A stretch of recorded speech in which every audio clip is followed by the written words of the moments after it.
people like me.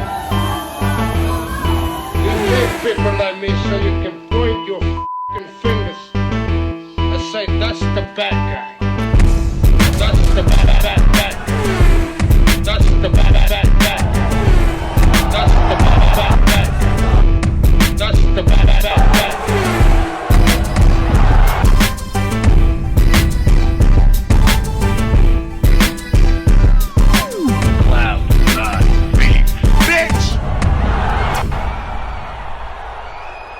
Welcome to the motherfucking relay. We're covering today's top boxing news.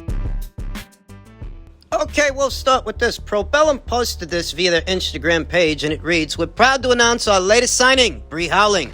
Bree is 3-0 since turning professional in 2019, having moved to the sport from Muay Thai, where she was national champion. Bree Howling debuted as a professional back in 2019 and has only fought 3 times since then, fighting only once a year for the last 3 years. The saving grace is that she's young. She's only 21 years old. Ideally, when you have a blue-chip prospect like a Bree Howling, and that's what she is, She's good. you want to keep them busy. You want to keep them on a schedule akin to the schedule we see when it comes to Sky Nicholson. Sky Nicholson's already racked up 4 professional victories in under a year's time, whereas Bree's only been fighting once a year for the last 2-3 years. Bree herself says, "Today is a great day. I'm buzzing to announce my signing with Probellum as my promoter for the exciting future ahead in my boxing career. I've stayed ready for an entire year since my last outing, becoming a whole new fighter in the process, so you can expect fireworks my next time out. Fight news is coming soon." Now, for a more established name, a more established fighter, perhaps Probellum ain't the place to be. A fighter like a Regis Prograis. A former champion who seems the odd man out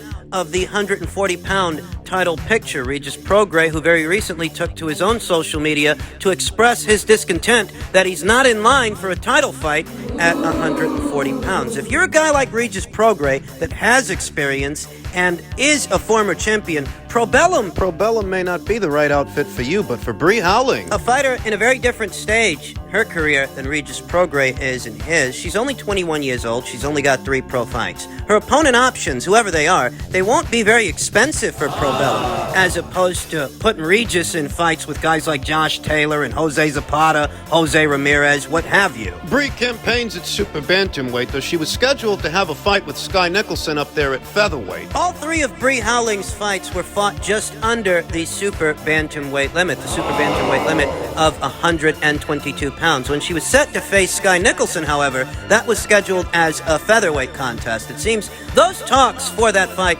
have fizzled out. And Sky, they're guiding her in a different direction, whereas Bree has the look of a quite experienced and composed professional fighter. You heard that she transitioned from Muay Thai over to boxing. We see a lot of that in this sport. And because Bree is such a young fighter, this very early stage in her career, now's the optimal time to make her bones as a boxer. At either super bantamweight or featherweight. Because Bree Howling has been out of action since May of last year, you get the sense that in her next fight, her very next fight, she might campaign as high as featherweight. She may campaign a little heavier than she's been campaigning in her previous outings, in her previous fights. She's really not a big woman, though I could see her next fight being a featherweight contest, and afterwards, perhaps she moves back down to super bantamweight. Those 2 divisions, they really are open books at this time. There's a proliferation of unbeaten fighters and a lot of talent between 122 and 126 pounds. Though especially at 122, you have unbeaten Ellie Scottney, unbeaten Ramla Ali. You have 4 active reigning world champions. You have Mayerling Rivas holding the WBA, Jamie Mercado holding the WBC, Shernika Johnson holding the IBF, and Sigaling Lafarve holding the WBO. At 126 pounds, the champions there, they're a little bit more well-known, some more well-established. You have Amandia Serrano, unified featherweight champion Amandia Serrano. You have IBF champion of Denmark, The IBF champion of Denmark, Sarah Mahfoud, and the WBA champion of Mexico, Erica Cruz. Bree Howling's only 3-0 as a professional. She only has 3 professional contests, and she's only 21 years old, so she's a ways out from fighting for an alphabet title at either 122 or 126 pounds, though currently that's the pecking order. That is the hierarchy of champions from 122 up to 126. What this essentially means means is that Probellum is still doing business. If they're still staging cards and signing fighters, they're not a defunct outfit. There was some word that they lost a broadcast deal with a broadcaster over there in the United Kingdom on the heels of tenuous connections being made between Probellum as an outfit and Daniel Kinahan as a crime boss. Though no actual connection between the two has been established, a lot of people, they're connecting the dots. Better still,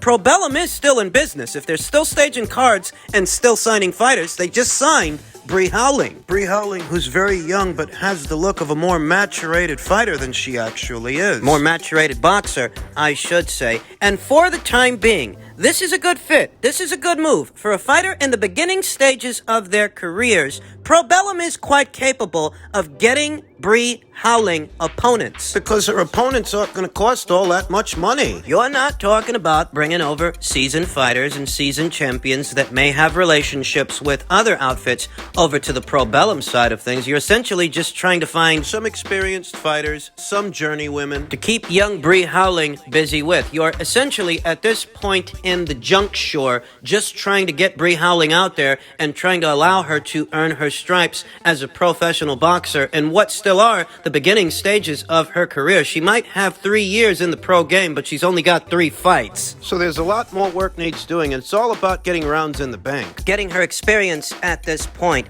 and that won't be particularly expensive for the people over there at Probellum. So for the time being, it's actually a good fit for her, and it's a good signing for them. It's a good signing for Probellum. I'm looking forward to hearing fight news in reference to this young unbeaten up-and-comer.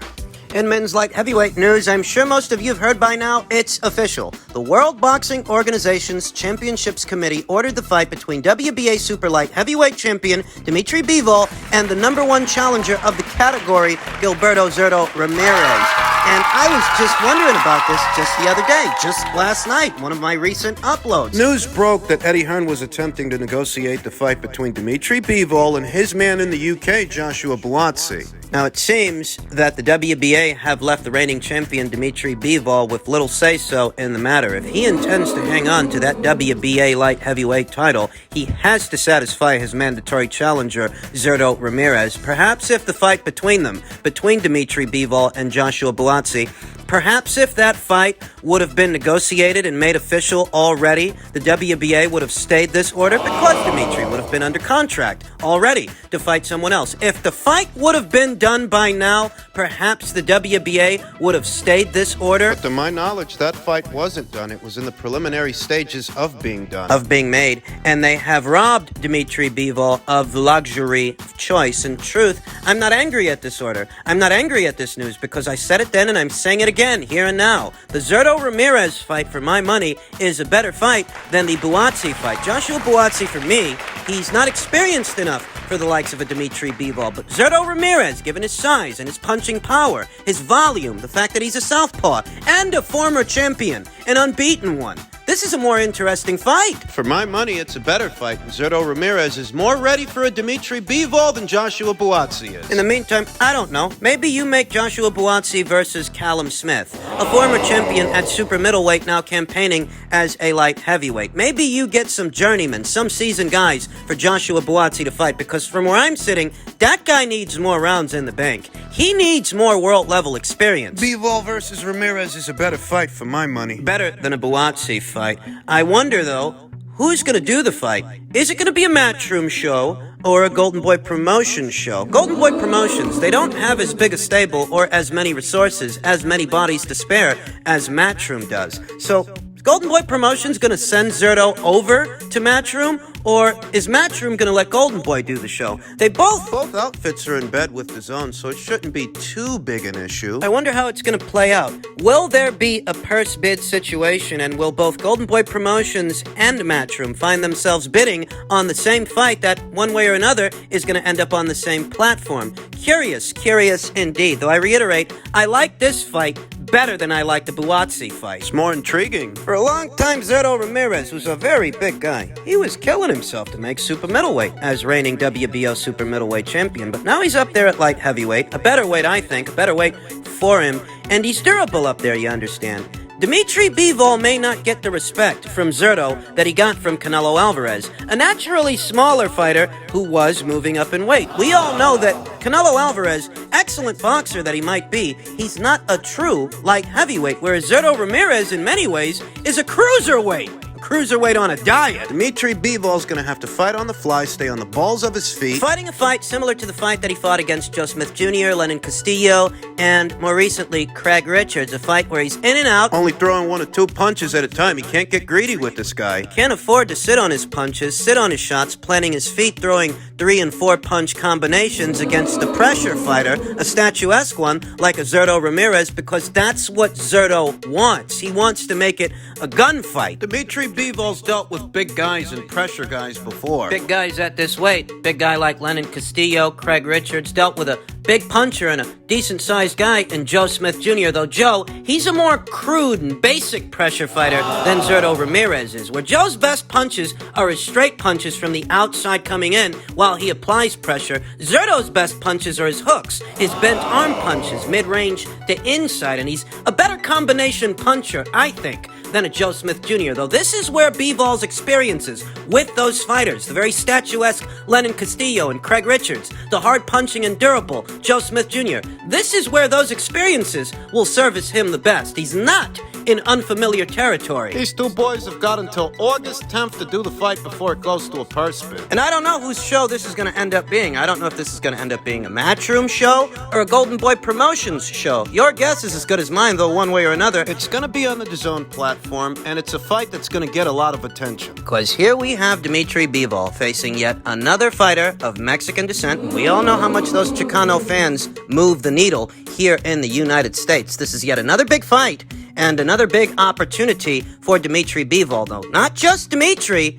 it's an opportunity for Zurdo as well. Could this be the launch pad for his career? Launchpad, the guy's a former champion with over 40 fights. And still, it feels like his career never really got off the ground. Could this be Zurdo Ramirez's crossover fight? Yeah, if he wins. Win over Dimitri Bivol might do it. And finally, in men's featherweight news, on the heels of his big win this past weekend over the then unbeaten Mark Magsayo, Ray Vargas says, fans would be the real winners if I fought Leo Santa Cruz. We're both Mexican warriors. You know, Ray Vargas. Looks like crossing over to the PBC side of things is finally starting to pay off. The unbeaten Mexican made it clear during a post-fight press conference Saturday night that he wants to box Leo Santa Cruz next. Vargas, 36-0 with 22 knockouts, and Santa Cruz, 38-2 with 1 draw, 19 knockouts. The WBA super featherweight champion, both are affiliated with Al Haymon's Premier Boxing Champions, which should make their unification fight easier to put together than bouts against champions represented by competing promoters. I want to unify titles, Vargas said. That's the main goal. And the real winners of that fight will be the fans because our styles mesh perfectly. It would be the kind of fight between warriors. We're both Mexican warriors, and it's a perfect fight to see blood and to see some really hard hits going on there. 33-year-old Leo Santa Cruz of Rosemead, California, hasn't fought at the featherweight limit of 126 pounds in almost 3 years.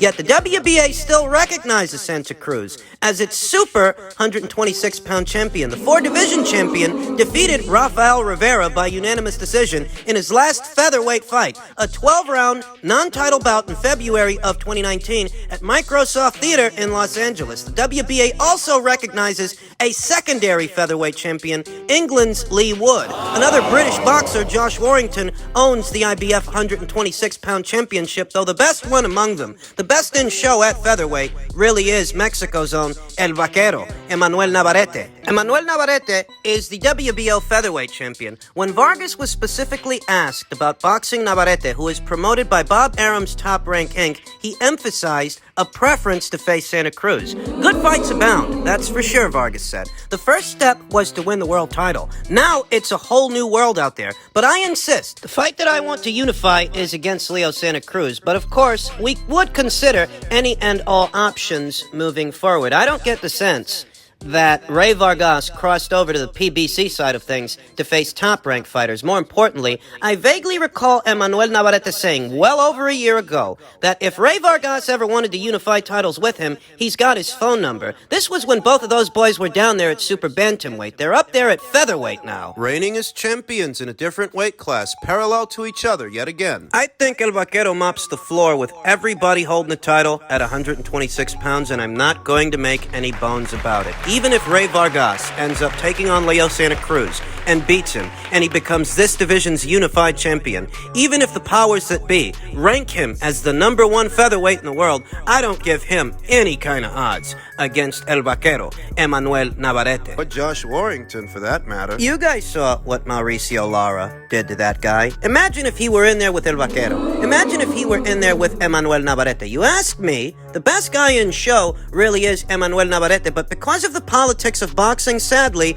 he won't get the chance to prove that. Ray Vargas. Well, of course he wants to fight Leo Santa Cruz. Let me tell you something. Leo Santa Cruz may be a 4-division champion, a very experienced fighter, but he was never a big puncher. He wasn't a big puncher at 122 pounds. He's not a big puncher now at 126, a weight where he hasn't campaigned in 3 years, and that's likely why Ray Vargas wants him. Ray, having moved up in weight, he's not killing himself to make 122 pounds anymore, whereas Leo hasn't had to make this weight in a long time, and trying to might leave him so depleted. It's a travesty that way back when, in April of this year, the WBA ordered the fight between Leo Santa Cruz and Lee Wood, and here we are in July. The fight's still not done, and the WBA haven't stripped Leo Santa Cruz. And I don't think they're going to. I get the sense that the WBA is back up to their old tricks. You know, it was last year that the Alphabet Commission put the squeeze on the WBA to consolidate all of their trinket titles, their secondary titles. They were ordering fights between regular champions and super champions